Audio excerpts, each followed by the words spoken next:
Welcome to AEC Unscripted M&A Edition, your go-to podcast for unfiltered conversations and expert analysis. Brought to you by Stambaugh Ness.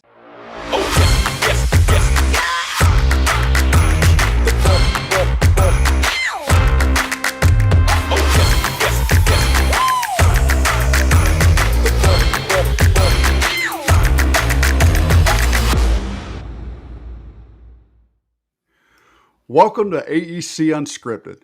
I'm your host, Jeff Adams, the Director of Mergers and Acquisitions at Stambaugh Ness. Today, we're going to be exploring M&A through the lens of a small business entity. I'm delighted to have joining me for this episode, Mike Ramos, the President at Raymond, a minority-owned and service-disabled, veteran-owned small business based in Conyers, Georgia.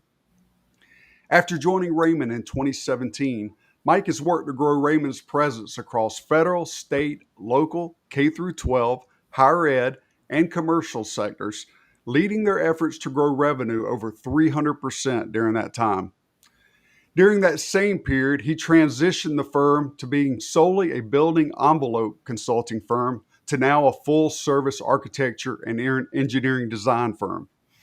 Mike also leads Raymond's mergers and acquisition strategy, as well as the new research and development initiatives to enhance Raymond's competitive position while bringing new capabilities to the AE market. Mike, it sounds like you've been a busy man. Thank you so much for joining today. Yeah, I appreciate the opportunity. I'm very excited about joining your show and want to jump into some M&A conversations. It sounds good. Mike, before we get started, tell everybody a little bit about yourself. How did you end up becoming president at Raymond?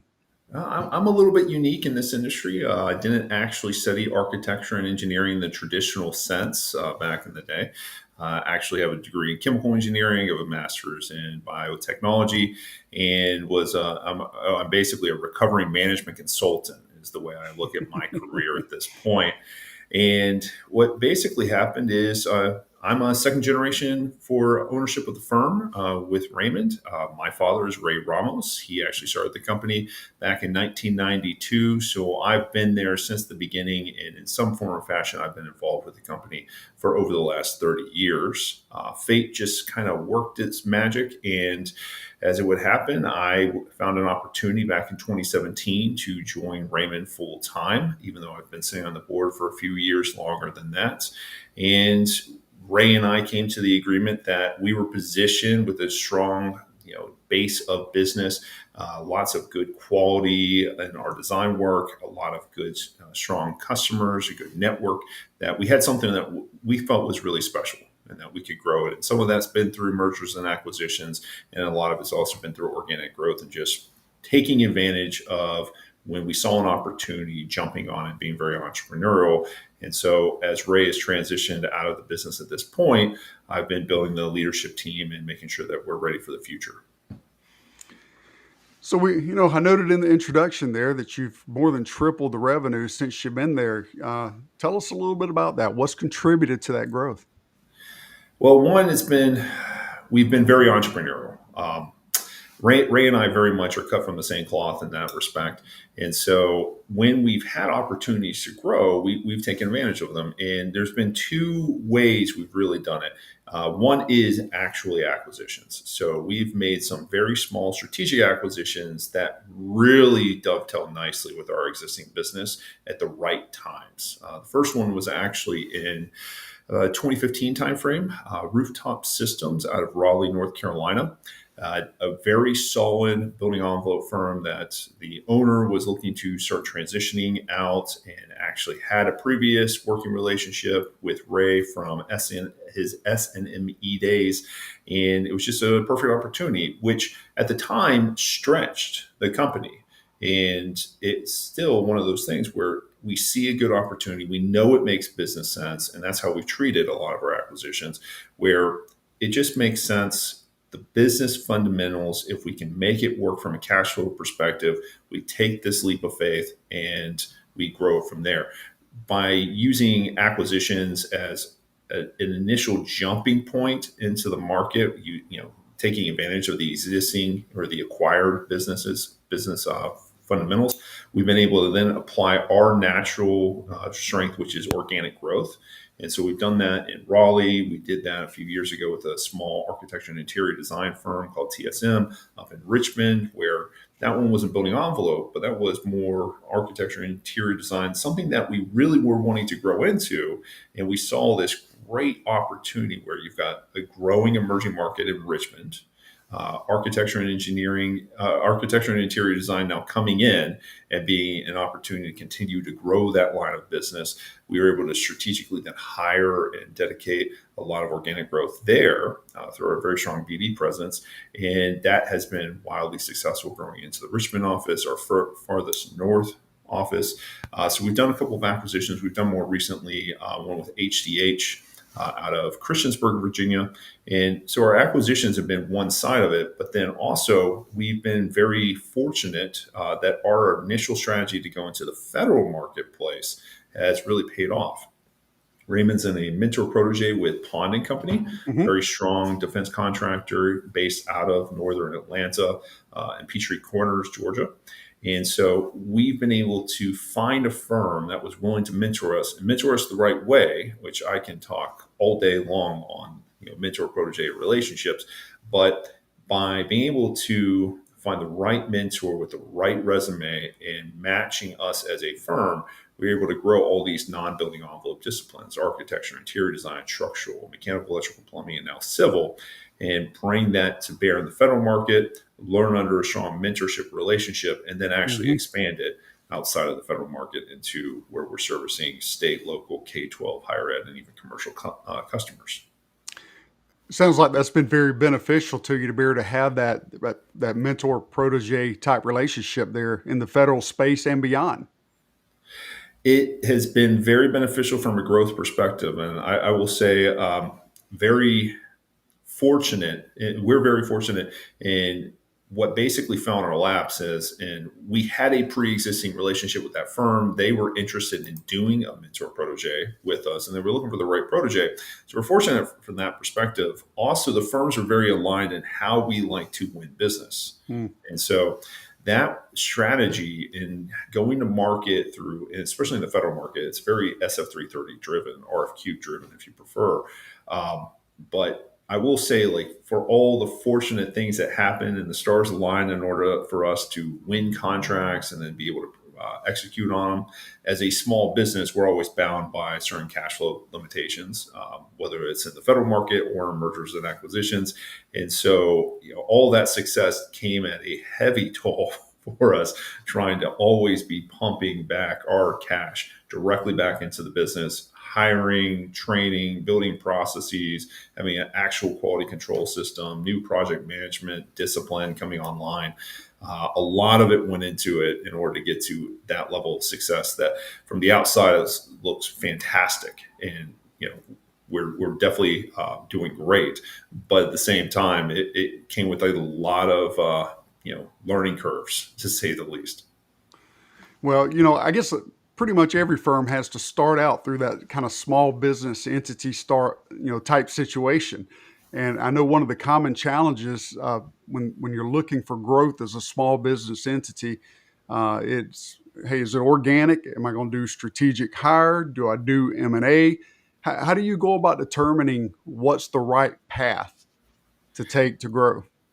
Yeah, so it's been an evolution. The way Ray started the company was, you find good people, and regardless of where they are, you want to make the investment in those people. And so that's what I would consider just true, at the end of the day, organic growth in its purest form. And for example, we saw that in Savannah with our Savannah office. We have that going on in our Charleston office right now. Orlando is a good example where the people kind of dictated the geographic expansion or even the market level expansion. What we've found over time, though, Raleigh, Richmond, and Christiansburg have already been great examples where, and I think this was actually covered on your very first episode, Jeff, is when you were talking with IMEG and their M&A leader. The fastest way to actually grow a market is to do acquisitions. And so we have been much more proactive in looking at that as a way to do growth. Now, we still do a tremendous amount of organic growth. That's very important to us. It's built into our DNA as a firm, so to speak. We have overinvested in our business development arm. And we are willing to put that level of investment in, even though we could be generating higher profits if we were just more, seller doer type model. And there's nothing wrong with the seller doer model, but we invest so that we can have a very strong level of organic growth. And then we look at acquisitions as being the mechanism for, well, I need to strengthen a discipline, perhaps, or I need to strengthen geographic reach, things of that nature. We're not just targeting every single market by any stretch of the imagination. We're in 5 states: Virginia, North Carolina, South Carolina, Georgia, and Florida. And so when we're looking at acquisitions, we want to probably bring on more capacity. The customers that come on are almost, to me, a little bit of a side effect. Like, it's great that they come with business, but we've been very successful in growing. We're averaging since 2005, give or take, about 20% year-over-year growth. Capacity is almost as important to us as the actual, business lines. It is nice to have that work coming in day one, but we want to find a firm that we can grow through our kind of more traditional organic growth mechanisms. And that's proven well with the 3 that we've done so far already. And we're looking for acquisitions that really match our culture. Because if we're going to spend the money up front, and then there's a huge cost after the acquisition. Yeah, absolutely. Especially for a small business. I mean, we've got to find people that match us. And for the most part, that's worked out pretty well for us as well. And so to answer your original question, it's an evolution for us. I don't think at the beginning, back in 92, Ray was ever thinking about acquisitions. It was probably just hire the right people. But sometimes those right people want to work with you. They just happen to work for a different firm already. And so that's not necessarily a deal breaker anymore. We do have the ability within reason for us to leverage our cash flow as a small business to do small acquisitions. That's kind of where we're at today. That culture point, I tell people all the time that there's no compensation that you can give for a bad culture. I mean, it's just, if it's not a fit, it's not a fit, and money's not going to change that. And I think you're spot on. That is one of the biggest lessons we learned. Of the 3 acquisitions that we did, 2 of them have worked out where pretty much the original principals have stayed. They're happy, they're excited, they're energized by the acquisition. On the first one with Raleigh, the founder has, he's retired at this point, but his second team is still there. And they are critical people to Raymond as a firm at this point. I mean, we acquired them back when we were probably 20 to 30 people. The first acquisition, a little bit of a stretch for us, but it made sense. When we did, the Richmond acquisition, that was a little bit different. What we found during that one is that we found good people. They were very well respected by their customers, but they were very, very small. It's the smallest acquisition we've done today. It's 3 people. We did like them for a number of reasons, and I will argue that has been an incredibly successful acquisition. But we did find about a year in that there was a mixed match in their culture and ours. And so at this point, we've invested a lot of time and effort into Richmond. That has been a very successful market for us and kind of tackling the state of Virginia and opening that entire, the Commonwealth up to us. But at the same time, it didn't quite work out long-term with the founders, and, they've moved on, and we wish them well. So that culture part of it, understanding that up front is critical to long-term success, so that everybody feels happy early on, energized, and we're all going to market, together in the same ship. Well, you mentioned that you had, acquired some really good people and talent there in those acquisitions. Were you able to assess that? And if so, how? How were you able to assess that before the acquisition, before closing, or was that something you more found out afterwards? No, we knew them up front. We were pretty fortunate. So if you take something like the rooftop management, rooftop systems acquisition at Raleigh, that one was based on a personal relationship. Okay. So John Willers, who founded Rooftop, and Ray, they had worked together years and years before the idea of an acquisition ever came to mind. And so that one's built on relationship, and I might call it another way, trust. And so they both respected each other. Great way to find good firms to plug together there. Yeah, exactly. So that one was pretty simple from that perspective. Another more comparable one would probably be the more recent one with ACH. Raymond is bigger nowadays, so we have more resources. So, I mean, we're always resource constrained as a small business, you could argue. But with HDH, we did know the firm a couple ways. Before we even initially talked to them, we had identified them as someone we might want to talk to about acquisition just because of their reputation. And so in Christiansburg, in that kind of Appalachia region of Virginia, we had started competing against them. They were very well respected by the customer base in that region. We knew that because we were talking to the customers and they were saying like, yeah, well, we've got this strong relationship with HCH. They've always served us well. And that actually put them on our radar. Now, we wanted to, shore up our services in Virginia, especially in building envelope. And so HCH just all of a sudden was, something that was kind of rising as the cream of the crop might do that.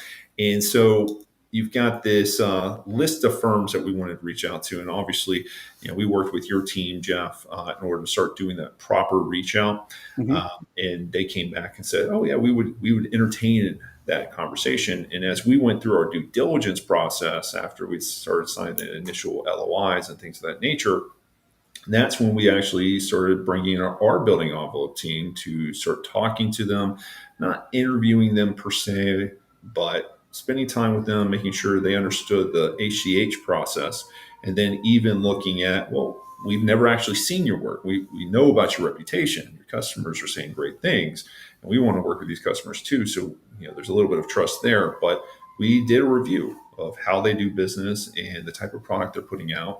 And we were very happy about what we were seeing. And we even talked to some of our peers and, hey, have you ever worked with these guys? And we were hearing good things. So we felt pretty confident going into the final acquisition, that phase, that we're going to be in good shape with that one. Cool. Yeah. Speaking of hearing things, Mike, I think you might have had some sirens going on in your background there. It's just, your building's not on fire or anything, is it? No. Sorry. It's a busy street outside. Well, it wasn't too bad. I could hear you. So, Mike, M&A never works smoothly all the time. What are some of the hurdles or challenges you faced along the way in acquisitions? Yeah, so we've done 3 acquisitions. In the last 24 months, we've probably talked to a solid 12 firms as well. We've only done 1 acquisition out of that bunch of 12. And they've all hit all for different reasons why you don't go through with the final deal. Sometimes it's asking price and we're just not aligned on how we do the valuation of the business. Sometimes it's culture. It just doesn't feel right. It's not to say that our firm is right or their firm is. It's just a culture thing. We had one that I was pretty excited about. We had really spent a lot of time negotiating the deal. We started our management teams that started actually talking to each other about everything was going to look like. And then what ended up happening on that one was the second team just wasn't quite on board. And, that was a bigger acquisition, or would have been a bigger acquisition for us, nearly 20 people. And we're only 100, going into it. So that would have been a pretty sizable merger on our side. And so when the second team wasn't aligned, and luckily for us, and I really do consider this lucky for everybody involved, is we were able to ferret that out during the due diligence process. I think it would have been by far the worst case scenario that we actually went through with the transaction. The second team really wasn't on board, and either we lost them, which would have really damaged the acquisition and the core business of the firm being acquired, or just might have you never want to sow discontent. We don't want to create a bad culture inside of the firm. So we've seen things of that nature. On the ones that we have accomplished, the biggest challenge by far is integration. It really is. We want to acquire firms that have good culture that matches ours. That's one thing. But then when you're acquiring a small company, it's never the processes, the IT are never quite as robust as you want them to be. It's just one of those things. And so with even the most recent acquisition, HDH, now they have their way of doing things, but it doesn't quite match ours. So it's deploying our management team up there for weeks, potentially at a time, in order to make sure that we're able to get everything into our system for example. They've got a different numbering system. Even every little thing that comes into it, somebody has to fix. And typically, I mean, we're sending our COO, we're seeing our CFO. I've been up there a bunch of times this year. And I mean, we're sending our director of building envelope in that case, because they're really a roofing and building envelope firm prior to our acquisition. And we have to spend a tremendous amount of time. And so like, that's one of the logistical challenges that we have as a small business, because I don't have a dedicated M&A team that I can rely on. It's like a small, like a large business might actually have that opportunity. And then the other thing that we ran into, especially on the most recent one, is we did our due diligence. It's one of those things. We want to understand all their contracts. So we requested copies of their contracts. We went through their T's and C's, the terms and conditions on those. And one of their bigger customers in higher ed, they had a term that said, a clause, hey, we want to be informed of anything related to an acquisition. And that's a normal, clause to put in a contract for bigger customers, and that was fine. So we spent time actually communicating with them, but unfortunately, we didn't do it in person ahead of time. And what I think happened was we're dealing with more of their lower level project managers, good people, but it wasn't being escalated up the chain for formal review. So the Friday before, I was going to be signing the paperwork with HDH on Monday morning at 9 a.m. The Friday before, we're being notified in the morning that, hey, here's the paper coming over. We're going to reassign the existing contract to Raymond from HDH. Just fill out this paperwork, no big deal. Within a couple of hours, before we even got the official go-ahead, hadn't even signed anything, they came back and said, nope, we're not going to allow it after all. Someone else had come out of the woodwork of that organization and said, hey, it can't be just an asset sale or a stock sale. Like, we want to weigh in on this. They were worried about liability. And so instead of going up there to sign 9 a.m. on Monday, I spent all day meeting with the customer, meeting with our team, and having to go through. Well, this was wildly unexpected. We really want this deal to go through. We are at the finish line. How do we make this work? Well, what's interesting about this, Mike, is that, you had your list you were going through, right? Your checklist of things you were checking. And one of those was to make sure we check customer contracts. There's not any issues. Sounds like you had done that. In hindsight, what would you do differently? I think we would have gone up there in person. That customer was very important to HDH's core business. And, one of the challenges of small businesses, can I be all places? Pure and simple. I don't have that M&A team. It'd be nice to have that. That would be quite the luxury for a small business, but we're really having to dedicate. We should have gone up there for that meeting in particular. We didn't have any issues with any of the other contracts that we reviewed or meeting with the customers, talking to the customers, but that one that was important enough. Doing it in person, I think, would have set the tone, and we wouldn't have been at the finish line almost with the deal falling through. I think that's the only thing that could have been done. That one was real hard to find, to say the least. Yeah, that's always just kind of a punch in the gut when you go through everything. You think you checked all the boxes. You're sitting there at closing, and then all of a sudden, something explodes like this that you have to deal with, and you sometimes feel like it's going to derail everything. But thankfully, you're able to work through it.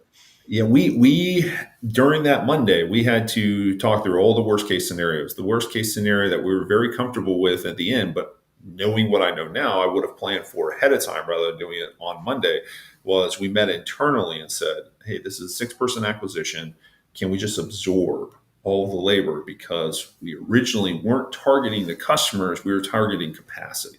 And we came back and said, if this customer and Raymond cannot come to an agreement, a negotiated agreement, then we'll do it anyways. We'll sign the paperwork. And I actually had to be flying out, Monday night, and I kind of needed to leave for the airport at 5, and we were signing the paperwork at 4:45, right before I'm leaving, and faxing it everywhere.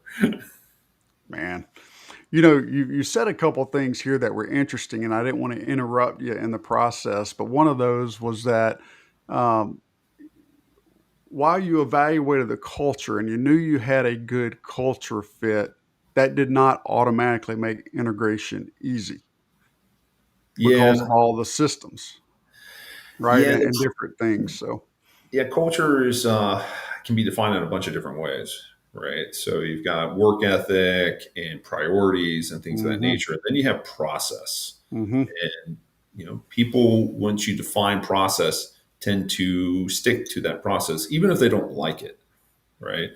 And so that's been some of the things that I think has been hardest in the integration, because when you're dealing with a small company, their process is just tends to not be as robust.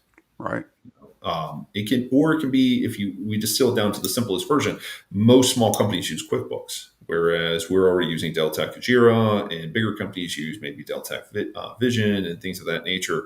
And migrating, even when we originally migrated from QuickBooks to Jira, I mean, that was a nightmare. I mean, not because it's impossible, but because it was a completely different way of doing business. Now, the advantage here is if we just spend enough time and effort in training, then we can overcome that hurdle relatively quickly. But it still takes a significant amount of upfront time and effort in training. You hmm really are, originally myself, I went up there. Our COO immediately is there after that. CFO is coming in. We're doing a bunch of HR training the very first day. And luckily, we had already told them, hey, the expectation is you're actually going to train. You're not going to do work. We're going to help you catch up on the work, and we'll go from there. But this is the expectation, because we've got to get you guys in line with how we do business. We're not trying to erase how you did things. If you have good ideas, we can integrate those things. That's where we have an advantage as a small business. Even being 100 people, we can still right the ship, so to speak. We can hmm still change things. We still don't have that organizational momentum that you're going to find in the really big companies in the industry. So we can take their ideas and implement them relatively fast and still be nimble. So, but the process and setting up the good habits to go forward, and then taking all of the data, integrating it into our systems and our way of doing business. I mean, that takes significant time and effort. The faster and earlier you do it, the better. You can't let that fester whatsoever. Yeah. I think there's another interesting point that you put out there too, that I don't want people to miss. And that is, this acquisition was 6 people, but yet here you are, a 100-person firm. You're acquiring 6. Many firms like that, looking at that proportion, would just say, "Oh, it's just like hiring 6 employees, not a big deal." But you're I, I think that's share, a good tell way to people look why at it it. is a big deal. Like it's hiring 6 people. You could easily argue you're absolutely right. In fact, sometimes I do think about it. It's like, well, this is the highest recruiting fee I've ever paid. Right? Um, it just kind of comes with the territory. Uh, but at the end of the day, I mean, we are acquiring their business. hmm So these are people that are already trained. They already work together. They're a team. Assuming that we do right by them, we have a much higher chance of retaining them long term, hmm which is very important. Like, we want to do right by the employees. That's very important to who we are as a company. We do want to do right by our employees whenever possible. Sometimes it's not possible, but yeah, it's. I think acquiring the business, or a business that small, could very much be seen as a hiring event, but we're not treating it that way. Kind Yeah. of address your point. Well, and I think, if you can grow organically the way you're trying to grow, more power to you, right? That's the best way to go. It's the least expensive way of doing it. But to your point earlier, when you're trying to expand service lines, you're trying to grow into new geographies. There's times we're just plopping an individual down in the office and trying to drum up organic relationships is rather challenging, and you Well, sometimes just need to jump in with both feet through an acquisition. I think it's interesting because you're bringing up, like, the cheaper path is potentially organic growth. I would argue that's the cheaper path when you have an established presence. Right? And Yeah. so, even if you look at our Richmond office, I mean, that's still a relatively small office. It's doing well. It's pulling in its fair share of our revenue. Proportionally, it's doing great.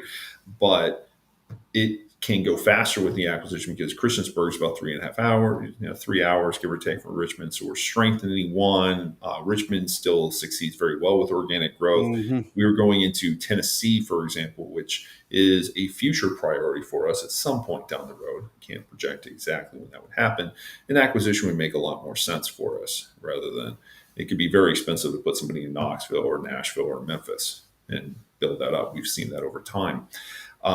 The other thing that is kind of nice is, again, kind of with this HCH acquisition, what we're looking for in South Carolina is we want to do an acquisition at some point that strengthens our presence there, because South Carolina is a state that's very, very relationship driven. Mm-hmm. And it just takes time to build those relationships. And assuming you find the right firm, it's not only going to be relationship based. That's another way of saying it's quality based, quality of service, quality of product. It's probably going to be something that you can grow because we understand how organic growth works in South Carolina, for example. And so I feel confident that if we find the right firm there, it'll just supercharge our efforts in the state because we can build on the relationships that we already see, right? And then maybe a final point about it, HCH and Rooftop were both great acquisitions because they're bolt-ons, right? And that's really important in the building envelope niche of the AE industry. There just are not a lot of people compared to the larger industry that specialize in this niche. Mm-hmm. So finding your recruiting, retaining people, like all those are always challenges. And so doing those acquisitions have been very, very important to us from a capacity, a capability, and just being able to set ourselves up for future growth. Yeah, and I think I probably misspoke when I said the cost side of it. Probably a more accurate way of putting it is M&A's got a higher initial cost, but you start getting the benefit of the cash flows immediately right after closing. When you go organic growth, not a lot of upfront investment. You go hire somebody, you pay them a paycheck over a period of time. But I think what gets most small businesses is you then have a 2 to 3 year runway of negative cash flows before you start seeing the benefits of that investment. And what I've seen is firms tend to get cold feet on that organic side, and kind of that you get to the end of that runway a lot faster than you think you will. Yeah, you really got to commit. When we have done these new, put somebody in a geography that we care about, our bare minimum is, look, we're going to lose money for 3 years. Expect to lose money for 3 years. And if you don't lose money, great, but just go in expecting that. Don't deviate. If you hire the right person, then it's going to work. Now, you find out that. Well, I'm sorry, say again. I said that's a great mindset to have going into it. Yeah, I think it's the only mindset you can have if you're going to go that way. All of our offices have taken the better part of 3 years in order to get started when they've been truly organic. And if you acquire somebody, I mean, the business is already there. Then it's just, what are you going to do with it? So Mike, as you're thinking about your small business, and you're doing acquisitions, at some point you're going to start bumping into that ceiling, right? That the small business entity classification puts out there. How do you foresee growth going forward? So that's one of our biggest challenges right now. And for those that are maybe not aware, this is a very specific case in the federal market, right? And so that goes back to your NACE code. We're registered 541330 engineering services, and the threshold, so to speak, is on a 5-year average of revenue, you have to be less than 25.5 million. Now, that number has been going up a little bit lately, especially due to inflation and COVID and things of that nature. And it might go up next year. There's some rumors about that, but we have to assume it's 25.5. Now, right this second, Raymond's in pretty good shape. We still have room to grow organically. We still have room to do some small acquisitions if we choose to. And we're not yet in the position where we have to really worry about that. Raymond's got an additional challenge that the small business federal market keeps changing. More and more joint ventures and mentor-protégés keep coming into it. So I kind of feel that we need to be pushing that size threshold as soon as possible. The catch is, if we just go above it, then If we just go to 26 million on a 5-year average, we risk all of our federal business because we'll be in the unrestricted or other than small market. And then we're going head to head with a Jacobs or an AECOM or WSP. And well, those are the behemoths of the industry. Mm-hmm. So I actually look at, we have this opportunity through M&A, more mergers than acquisitions. I know some people say all mergers are acquisitions, but really a merger event where we're looking for firms around our size that have similar cultures, complement each other, and could potentially merge into a much larger business entity that we're all right around the threshold now. But post transaction, we might jump up to a couple hundred million in total revenue. Maybe not a couple hundred million, but maybe aim for $100 million, and have a shot at being a much bigger firm with enough Mm-hmm. diversification and enough resume that we could continue working in the federal market as an unrestricted, or if we had to, continue to diversify, and still our businesses are very, very robust and we survive long term. It's a bit of an aggressive strategy. I feel like private equity, for example, comes in with the strategy of merging a bunch of firms, and however they want to structure a platform, but driving from the small business side, it's maybe a little bit more rare. Not that it doesn't happen though. Yeah. So really everybody kind of benefiting together, right? You're facing the same hurdle, similar firms facing the same hurdle, knowing that as soon as I breach that revenue threshold, I'm potentially losing a big chunk of my business because now I can't compete against the larger guys. But if we can all join forces and become a bigger firm together simultaneously, that might give us the ability to still compete. Is that That what I'm is hearing? the most basic version of the strategy. It's Yeah. spot on. And so that's what we are talking to other partners and peer firms about is, hey, maybe we've competed in the past, but we respect each other. What do you think about this idea? And so we've already identified some firms that are interested in this concept and might have the opportunity to do it. We're targeting still a few years out from this big transactional event, but we're trying to put the foundation in place now so that if everybody agrees that this is the right way to go, that we're set up for success and everybody knows it's coming. There's a lot of accounting that's going to have to go into this, a lot of valuation work, and make sure everybody's on the same page and it's all divvied up, and then we have the right management structure, post transaction, and everybody can make this work and is happy working together. Well, in the meantime, then, Mike, as you're continuing to grow up to that, call it $26 million number or whatever that number is at that time, how do you see being able to compete against the serial acquirers that are out there or the private equities? Is that something you think you're going to face at all as you start looking at larger firms, or how do you see this playing? Well, typically when I run into private equity, they're more interested in acquiring me as opposed Mm-hmm. to competing against me. Right. That's a nice little fun fact about private equity right now. And so the way I kind of look at it is I'm not looking to compete against them. Private equity has their models. One of the things that a lot of private equity wants to do is kind of target the firms my size, whereas I can't go buy a firm my Mm-hmm. size. I don't have the cash flow for a deal like that. And even if I could do the down payment, it's unlikely we'd find the right financing in order to, satisfy the seller's note. Right.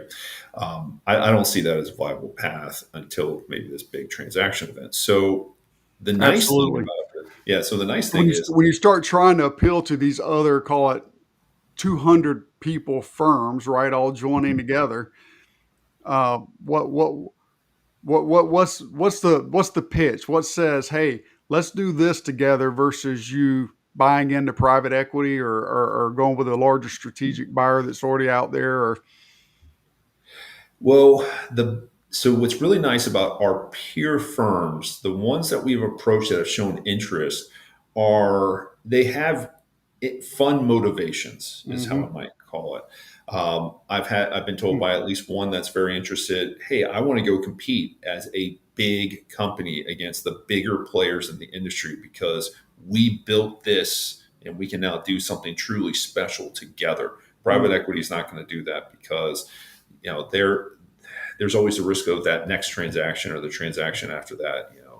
I know on one of your previous episodes, you talked about the second or maybe the third or the fourth, fifth bite of the apple. Sure. These firms are not interested in that. They're not motivated by that. They're motivated by, well, I'm maybe first generation of the senior leadership team, or maybe second, and I've built something I'm proud of, and I'm not done yet, and I want to continue doing that. Now, should a private equity come in much, much later, that's a different story. But we're aligned in, we see this opportunity to lean into growing the way we want to grow without having some of the nuances, the hurdles, the frustrations of being private equity owned, because everybody in the industry knows how private equity works. And it's not a bad model, but once private equity comes in, you're beholden to financials, you're beholden to a different way of doing business. If you're a bolt onto a platform, well, are you being prioritized? A lot of people see that, and it's not to say that they want to ever consider it, but it's not necessarily their priority either. Right. And so we're coming in and saying, hey, look, we respect you. We think we can grow together and we can accomplish something really great. And we might also solve all these other business challenges too, like federal small business size threshold, things of that nature. And so there are plenty of people in the industry that still care about that. And that's kind of been our pitch. And so far, we've got people that are interested in it. The catch is, my big concern is, how do I protect my federal small business presence or federal presence in general? They may have other concerns, so we have to solve their business concern at the same time. And my strategy might not solve all of their problem. Like if they're too certification driven, like I'm only getting work because I'm minority owned, or I'm only getting work because I'm veteran owned, or things of that nature, that's when it gets a little more tricky. But we're planning on a long enough time horizon that we can adjust the strategy now and actually plan for those challenges as well. Mike, I think one thing that that impressed me with you from the get-go was just, I see that entrepreneurial spirit in you. It's it can be a good life to sit there in the small business entity world and just kind of stay the same size, grow a little bit year over year, and just kind of enjoy what you've got. What creates the drive in you to say, I want to make this bigger and better?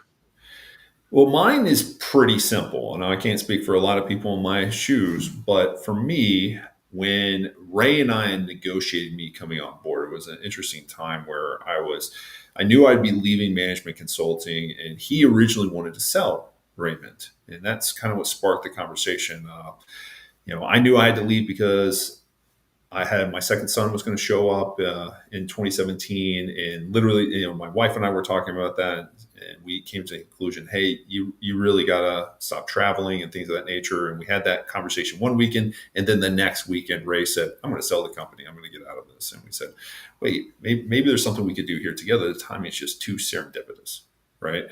But what came out of the negotiation that ensued was, I feel that my only charge by Ray is to make this a sustainable company. And I haven't accomplished that yet. For all the successes that we have had building all these new disciplines, these new business lines, these new geographies, acquisitions, for all that success, we haven't actually accomplished the final goal.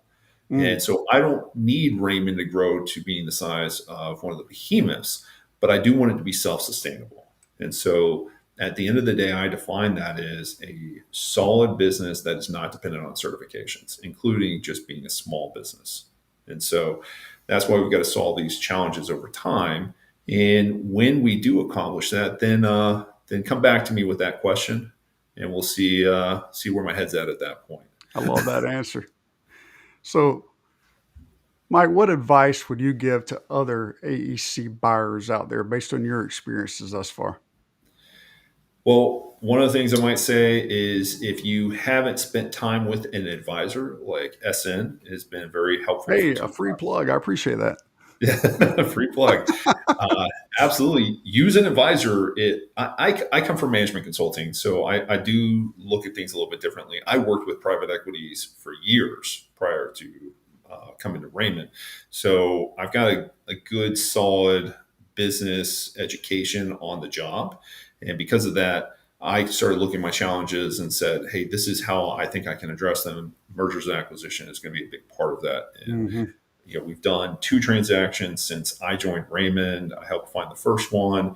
And then we actually brought in Essen in order to facilitate a bunch of valuations that we've done so far, and even some of the initial negotiations, and then also HDH. You guys helped with that. But put your plan in place. That's the most important thing. That doesn't mean that you have to stick 100% to your plan. Just like any plan, a good plan allows you the flexibility to adapt. And so we've been, like I mentioned at the beginning of this, we've gone to various stages with a minimum of 12 companies in the last 24 months, talking about them. Some of them were just valuations. Some have gone much further than that. A couple that we really thought were going to happen that didn't happen for whatever reason, and that's okay. But the plan is still there. It's still, we're doing in the near term small acquisitions where we don't have to compete against private equity. Smaller acquisitions, private equity would never be able to financially justify, coming in for that, right, for the level of effort of integration, right? And so we kind of consider that sweet spot a firm that is less than 20 employees. And so coming in, looking for those firms, there's going to be limited competition. Their cash flow doesn't necessarily make them good acquisition targets for any given reason. One of the things that we're real interested in our plan is looking at architecture firms, not just to strengthen our architecture practice, but because architecture firms subcontract a significant amount of their engineering work, their building envelope work. And so if I acquire an architecture business, I potentially capture more of their top line revenue than what their net income is really built upon. That's what we call where 1 + 1 something greater than 2, right? So, I very much believe in that. And I think it's only a matter of time before we acquire our first real architecture firm. Also, the average architecture firm in the country is 5 to 10 employees. That's very much in my target set. Less than 20. We can afford less than 20 at this point. And we're really gearing up we're going to continue growing to that size threshold. And when we get pretty close, that's when that bigger M&A strategy needs to come online. And so the plan and why you have this, why you're structuring the plan is very, very critical. Like, I'm trying to solve business challenges. My intent is not just to grow. That can be very dangerous, in my opinion. It's, I need to solve that original charge of how do I make it sustainable, and M&A is one mechanism for us doing that. Yeah, that's a great word there, Mike. I appreciate you sharing that. Before we wrap up, is there anything else you'd like to share with our audience? Yeah, if you are interested in talking to Raymond, again, we're about 100 people today. We do have experience with M&A. We're a full-fledged architecture and engineering firm at this point in our corporate history, so to speak. We do a lot of building envelope work. If you are interested in partnering or talking about future opportunities, please let us know. Entrepreneurial is how we describe the firm internally. There is always an eagerness to look at the opportunity. Now, that doesn't mean we do everything, but look at the opportunity and evaluate and see if it makes sense. And we're also entrepreneurial. As president, if I need help my employees by taking out the trash, then that's what we do, right? We get the job done. We do it right. I have a high priority on really spending time with our customers to understand what their problems are and helping them solve them, especially over the decades that we've been in business to date. So appreciate the opportunity to be on the show today, Jeff. Well, Mike, I appreciate you being here and participating in today's podcast. And thank you, everyone, for tuning in to AEC Unscripted, the M&A Edition. I'm Jeff Adams, and it's been a pleasure guiding you through M&A from the perspective of a small business entity in the AEC industry. Remember to subscribe, leave us a review wherever you get your podcast. And until next time, keep pushing forward.